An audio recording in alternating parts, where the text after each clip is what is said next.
Jim Rickards, is 2018 gold's breakout year? It is, Danielle. Actually, in my view, we're in the third bull market of my lifetime. The first one was 1971 to 1980. Gold went up over 2,000%. The second one was 1999 to 2011. Gold went up 655%. We're in a new bull market that started in December 2015. Gold's up 27% since then. Gold was up in 2016, 2017. First back-to-back year of gold gains since 2011, 2012. So 2018 will be a breakout year, but I want to put that in context. It's not just, it's having a good year, then it'll have a bad year. We're actually in the third year of a bull market with a very long way to run. You sat on an excellent all-star gold panel yesterday, and one thing that really stood out for me is that, when we're looking at the price of gold, there's so many catalysts we have to look at. If you had to narrow it down, what do you feel are the most important news items floating out there right now that could impact gold price? Well, there are several, and I'm happy to mention them, but I want to make the point that the fundamentals are very positive. So, could there be, I don't sit around waiting for a war to start because I hope the price of gold is going to go up. But we probably are going to have a war with North Korea. We probably are going to have a trade war in addition to a currency war with China.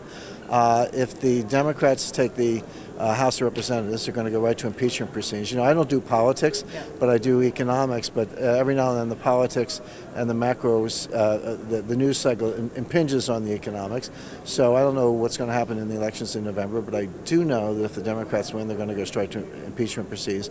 These are big things. You're talking about, a trade war with the biggest economy in the world, a shooting war with the nuclear power, and the impeachment of a president. All these things, any kind of uncertainty, any kind of fear factor is going to drive the price of gold higher. But I emphasize the fundamentals are good, even if none of those things happen. Jim, you're known for your bold prediction of $10,000 gold. Obviously, not this year necessarily. You're looking at over a 40-year timeline here, correct? Well, I think a lot shorter than 40 years. And by the way, it's a bold prediction, but I want to emphasize the point that it's the result of analysis. I didn't just pick a number and say throw it out there, gold's going to $10,000.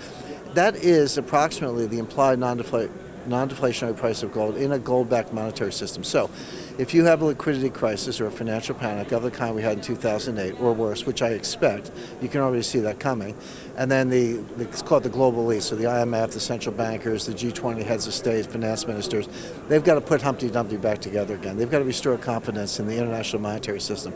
How are they going to do it? They don't necessarily have to go to gold, but they might. If they do, and this is the key thing, if they do, you've got to get the price right. You have to have a non-deflationary price. Given the money supply and the amount of gold, that price is close to $10,000 an ounce. So it's not a made-up number. That's where you would have to go to. But is $10,000 gold a world we'd want to live in? Well, it's a very good point, Danielle, which is, people go, I want gold to go to $10,000, I want it to go to $5,000. And I always say, be careful what you wish for, because all gold really does, it preserves your purchasing power. Make sure you don't get wiped out.